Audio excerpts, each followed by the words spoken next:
ಸಂಸದ Prajwal Revanna pen drive case ತನಿಖೆಯಲ್ಲಿ ತೊಡಗಿರತಕ್ಕಂಥ SIT ದಿನಕ್ಕೊಂದೊಂದು ವಿಚಾರಗಳನ್ನು ಪತ್ತೆ ಹಚ್ಚುತ್ತಾ ಇದ್ದಾರೆ. ದಿನಕ್ಕೊಂದು ತಿರುವು ಸಿಗ್ತಾ ಇದೆ. ಭವಾನಿ ರೇವಣ್ಣಗೆ ಈಗ ಈ ಪ್ರಕರಣದಲ್ಲಿ ಎರಡನೇ ಬಾರಿಗೆ ನೋಟಿಸ್ ಕೊಟ್ಟಿದ್ದಾರೆ. ಮೊದಲನೇ ಬಾರಿಗೆ ಒಂದು ನೋಟಿಸ್ ಕೊಟ್ಟಿದ್ರು, ಬಟ್ ಅದಕ್ಕೇನು ಉತ್ತರನೂ ಕೊಡಲಿಲ್ಲ. ಅವರು ವಿಚಾರಣೆಗೂ ಹಾಜರಾಗಲಿಲ್ಲ. ಸೆಕೆಂಡ್ ಟೈಮ್ ಅವರಿಗೆ ನೋಟಿಸ್ ಕೊಟ್ಟಿದ್ದಾರೆ. ಈ ನಡುವೆ ಕಾರು ಚಾಲಕ ಕಾರ್ತಿಕ್ ಮತ್ತು ನವೀನ್ ಗೌಡಗೂ ಸಂಕಷ್ಟ ಶುರುವಾಗಿದೆ. ಇದನ್ನೇ ಕುಮಾರಸ್ವಾಮಿ ಪ್ರಶ್ನೆ ಮಾಡಿದ್ದು, ಕಾರ್ತಿಕ್ಗೆ ಏನು ಕ್ರಮ ತಗೊಂಡಿದ್ದೀರಾ, ನವೀನ್ ಗೌಡಗೆ ಏನು ಕ್ರಮ ತಗೊಂಡಿದ್ದೀರಾ ಅಂತ. ಅದು ತಗೊಂಡಿದ್ದಾರೆ. ಹಾಸನ ಸೈಬರ್ ಕ್ರೈಮ್ ಕೇಸ್ ಈಗ SIT ವರ್ಗ ಆಗಿದೆ. KR ನಗರ ಕಿಡ್ನಾಪರ್ಸ್ ಒಬ್ಬರಲ್ಲ 7 ಜನ ಅಂತ ಕಂಡಿಟ್ಟಿದ್ದಾರೆ. So over developments, over follow up ಈ ಪ್ರಕರಣದಲ್ಲಿ ಏನಾಗಿದೆ ಅಂತ ಒಂದು ಡೀಟೇಲ್ ರಿಪೋರ್ಟ್ ಇದೆ, ನೋಡೋಣ. ಪೆನ್ ಡ್ರೈವ್ ಕೇಸ್ಗೆ ಟ್ವಿಸ್ಟ್ ಮೇಲೆ ಟ್ವಿಸ್ಟ್. ಭವಾನಿ ರೇವಣ್ಣಗೆ ಎರಡನೇ ನೋಟಿಸ್.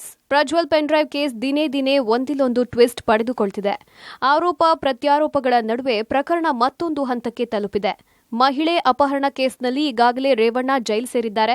ಈ ಹೊತ್ತಲೇ ಇದೇ ಆರೋಪದಲ್ಲಿ ಪತ್ನಿ ಭವಾನಿ ರೇವಣ್ಣಗೆ SIT ಮತ್ತೊಂದು ನೋಟಿಸ್ ನೀಡಿದೆ. ಮೊದಲ ನೋಟಿಸ್ಗೆ ಉತ್ತರಿಸದ ಹಿನ್ನೆಲೆ ವಿಚಾರಣೆಗೆ ಹಾಜರಾಗುವಂತೆ ಎರಡನೇ ಬಾರಿ ನೋಟಿಸ್ ಜಾರಿ ಮಾಡಿದೆ. ಕಾರು ಚಾಲಕ ಕಾರ್ತಿಕ್, ನವೀನ್ ಗೌಡಗೆ ಸಂಕಷ್ಟ. ಹಾಸನ ಸೈಬರ್ ಕ್ರೈಮ್ ಕೇಸ್ SITಗೆ ವರ್ಗ. ಹೌದು, ಪ್ರಜ್ವಲ್ ಪೆನ್ ಡ್ರೈವ್ ಹಂಚಿಕೆ ಪ್ರಕರಣದ ಆರೋಪಿಗಳಿಗೆ SIT ಶಾಕ್ ನೀಡಿದೆ. ಪ್ರಜ್ವಲ್ ಮಾಜಿ ಕಾರು ಚಾಲಕ ಕಾರ್ತಿಕ್, ನವೀನ್ ಗೌಡ, ಪುಟ್ಟರಾಜು, ಚೇತನ್, ಶರತ್ ವಿರುದ್ಧ ದಾಖಲಾಗಿದ್ದ ದೂರು SITಗೆ ವರ್ಗವಾಗಿದೆ. ನಿರೀಕ್ಷಣಾ ಜಾಮೀನು ಅರ್ಜಿ ವಜಾ ಬೆನ್ನಲ್ಲೇ ಹಾಸನ ಸೈಬರ್ ಕ್ರೈಂನಲ್ಲಿ ದಾಖಲಾಗಿದ್ದ ಕೇಸ್ ವರ್ಗಾವಣೆ ಆಗಿದೆ. ಈ ಮಧ್ಯೆ ವಿಡಿಯೋ ಲೀಕ್ ಪ್ರಕರಣದಲ್ಲಿ ಕಾರ್ತಿಕ್ ಹಾಗೂ ವಕೀಲ ದೇವರಾಜೇಗೌಡಗೆ SIT ನೋಟಿಸ್ ನೀಡಿ 24 ಗಂಟೆಯೊಳಗೆ ವಿಚಾರಣೆಗೆ ಹಾಜರಾಗುವಂತೆ ಸೂಚಿಸಿದೆ. KR ನಗರ ಕಿಡ್ನಾಪರ್ಸ್ ಒಬ್ಬರಲ್ಲ 7 ಮಂದಿಯಿಂದ ಸಂತ್ರಸ್ತೆ ಅಪಹರಣ. ರೇವಣ್ಣ ಜೈಲು ಸೇರಲು ಕಾರಣವಾದ KR ನಗರ ಅಪಹರಣ ಕೇಸ್ ಬಗ್ಗೆ ಇನ್ನಷ್ಟು ಸ್ಫೋಟಕ ಮಾಹಿತಿ ಹೊರಬಿದ್ದಿದೆ. ಈ ಹಿಂದೆ ರೇವಣ್ಣ ಸಹಾಯಕ ಅಪಹರಿಸಿರೋದಾಗಿ ಹೇಳಲಾಗಿತ್ತು. ಆದರೆ ಈ ಅಪಹರಣದ ಹಿಂದೆ 7 ಮಂದಿ ಭಾಗಿಯಾಗಿರೋ ಶಂಕೆ ವ್ಯಕ್ತವಾಗಿದ್ದು, ಪೊಲೀಸರು ಶಂಕಿತರನ್ನ ವಶಕ್ಕೆ ಪಡೆದು ವಿಚಾರಣೆ ನಡೆಸುತ್ತಿದ್ದಾರೆ. ವಕೀಲ ದೇವರಾಜೇಗೌಡ ವಿರುದ್ಧವೇ ಮಹಿಳೆ ದೂರು. ಸೈಟ್ ಮಾರಾಟ ವಿಚಾರವಾಗಿ ಕಿರುಕುಳ ಆರೋಪ. ಇತ್ತ ಪ್ರಜ್ವಲ್ ಪೆನ್ ಡ್ರೈವ್ ಪ್ರಕರಣದ ಕೇಸ್ನಲ್ಲಿ ಹೋರಾಟ ಮಾಡುತ್ತಿದ್ದ ವಕೀಲ ದೇವರಾಜೇಗೌಡಗೆ ಸಂಕಷ್ಟ ಎದುರಾಗಿದೆ. ಮಹಿಳೆಗೆ ಲೈಂಗಿಕ ಕಿರುಕುಳ ನೀಡಿದ ಆರೋಪದಲ್ಲಿ ದಾಖಲಾಗಿದ್ದ ಪ್ರಕರಣದಲ್ಲಿನ ವಿಚಾರಗಳು ಬಹಿರಂಗವಾಗಿವೆ. ಏಪ್ರಿಲ್ 1ರಂದು ಹೊಳೆನರಸೀಪುರ ನಗರ ಪೊಲೀಸ್ ಠಾಣೆಗೆ ಸಂತ್ರಸ್ತ ಮಹಿಳೆ ದೂರು ನೀಡಿದ್ದು, ಸೈಟ್ ಮಾರಾಟ ಮಾಡಿಸಿಕೊಡುವ ನೆಪದಲ್ಲಿ ತನ್ನನ್ನು ಲೈಂಗಿಕವಾಗಿ ಬಳಕೆ ಮಾಡಿಕೊಂಡಿದ್ದು, ಬೆದರಿಸಿ ತನ್ನ ಮೇಲೆ ದೌರ್ಜನ್ಯ ನಡೆಸಿದ್ದಾರೆ ಎಂದಿದ್ದಾರೆ. ಇದಕ್ಕೆ ಪ್ರತಿಯಾಗಿ ದೇವರಾಜೇಗೌಡ ನನ್ನ ವಿರುದ್ಧ ಹನಿ ಟ್ರ್ಯಾಪ್ ಆಗಿದೆ ಅಂತ ಮಹಿಳೆ ಹಾಗೂ ಆಕೆಯ ಪತಿ ವಿರುದ್ಧ ಬೆಂಗಳೂರಿನ ಹೆಬ್ಬಾಳ ಠಾಣೆಗೆ ದೂರು ನೀಡಿದ್ದಾರೆ. ಒಟ್ಟಾರೆ ಪೆನ್ ಡ್ರೈವ್ ಪ್ರಕರಣ ಒಂದಿಲ್ಲೊಂದು ಮಜಲು ಪಡೆದುಕೊಳ್ತಲೇ ಇದೆ. ಆದರೆ ಪ್ರಜ್ವಲ್ ಮಾತ್ರ ಪತ್ತೆಯಾಗಿಲ್ಲ. ಈ ಮಧ್ಯೆ ಪ್ರಕರಣದಲ್ಲಿ SIT ತನಿಖೆ ಚುರುಕುಗೊಳಿಸಿದ್ದು, ಮುಂದೆ ಯಾವ ವಿಚಾರಗಳು ಬಯಲಿಗೆ ಬರ್ತವೆ ಎಂಬುದನ್ನು ಕಾದ್ ನೋಡಬೇಕಿದೆ. Bureau report, public TV. ಎಲ್ಲ ವಿಚಾರವಾಗಿ ಮತ್ತಷ್ಟು ಮಾಹಿತಿ ನನ್ನ ಕೊಲೀಗ್ ಶಶಿಧರ್ ಅವರಿಂದ ಪಡಿತಾ ಹೋಗ್ತೀನಿ. ಶಶಿಧರ್, ಈ ಪ್ರಜ್ವಲ್ ಪೆನ್ ಡ್ರೈವ್ ಪ್ರಕರಣದಲ್ಲಿ ಇವತ್ತಿನ ಫಾಲೋ ಅಪ್ ಏನು? ಅರವಿಂದ್, ಏನು ದಿನೇ ದಿನೇ ಪ್ರಜ್ವಲ್ ಪೆನ್ ಡ್ರೈವ್ ಪ್ರಕರಣ ಸಾಕಷ್ಟು ತಿರುವನ್ನು ಪಡಿತಿದೆ.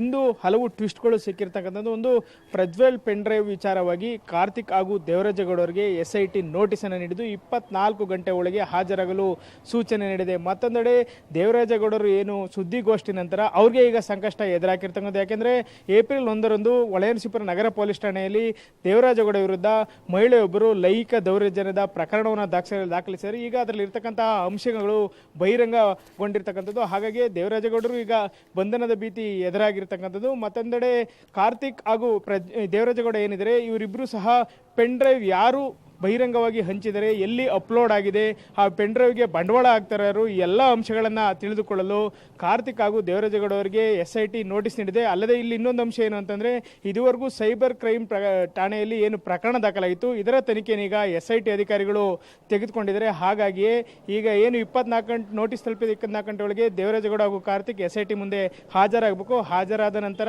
ಪೆನ್ ಡ್ರೈವ್ ನಿಮಗೆ ಎಲ್ಲಿ ಸಿಕ್ತು, ವಿಡಿಯೋಗಳು ಎಲ್ಲಿ ನೀವು ಶೇರ್ ಮಾಡ್ಕೊಂಡ್ರಿ, ನೀವು ಹಂಚಿದ ಪೆನ್ ಡ್ರೈವ್ಗಳನ್ನು ಯಾರಿಗೆ ನೀಡಿದ್ರಿ, ಇವೆಲ್ಲವೂ ಸಹ ಸಮಗ್ರ ತನಿಖೆ ಆಗುತ್ತೆ. ಹೀಗಾಗಿ ಏನು ಈ ಇಬ್ಬರು ನೋಟಿಸ್ ನೀಡಿದರೆ, ಇವರು ಬಂದ ನಂತರ ಪೆನ್ ಡ್ರೈವಲ್ಲಿ ವಿಡಿಯೋಗಳನ್ನು ಅಪ್ಲೋಡು ಹಾಗೂ ಫೋಟೋಗಳನ್ನು ಅಪ್ಲೋಡ್ ಮಾಡಿ ಎಲ್ಲೆಲ್ಲಿ ಬಿಸಿಲಾಡ್ತೀವಿ, ಇದರಿಂದ ಯಾರ್ಯಾರಿದ್ದಾರೆ, ಇದರ ಹಿಂದೆ ಪ್ರಭಾವಗಳಿರು ಯಾರು, ಇವೆಲ್ಲವೂ ಸಹ ಸಮಗ್ರ ತನಿಖೆಗೆ ಒಳಪಟ್ಟು ಸತ್ಯಾಂಶತೆಗಳು ಬೆಳಕಿಗೆ ಬರುತ್ತೆ. ಅಲ್ಲದೆ ಪ್ರಜ್ವಲ್ ವಿರುದ್ಧ ಈಗ ಮತ್ತೊಂದು ಅತ್ಯಾಚಾರದ ಪ್ರಕರಣ ದಾಖಲಾಗಿರ್ತಕ್ಕಂಥದ್ದು. ಏನು ಕೆ ಆರ್ ನಗರ ಸಂತ್ರಸ್ತೆ ಇದ್ದಾರೆ, ಅತ್ಯಾಚಾರ ಪ್ರಕರಣ ದಾಖಲಾದಂತೆ ಅವ್ರನ್ನ ಕರೆತಂದು ಹೊಳೆನರಸೀಪುರದ ಗನ್ನಿಕಡ ತೋಟದಲ್ಲಿ ಸ್ಥಳ ಮಹಾಜರನ್ನ ಮಾಡಿ ಅವರ ಹೇಳಿಕೆಯನ್ನು ಹಿಡಿದು ಪಂಚನಾಮೆ ವರದಿಗೆ ಸಹಿ ಹಾಕಿಸಿಕೊಂಡು SIT ಅಧಿಕಾರಿಗಳು ಹೇಳಿರ್ತಕ್ಕಂಥದ್ದು. Arvind. Okay Shashidhar, thank you ತಮ್ಮ ಎಲ್ಲ ಮಾಹಿತಿಗಾಗಿ.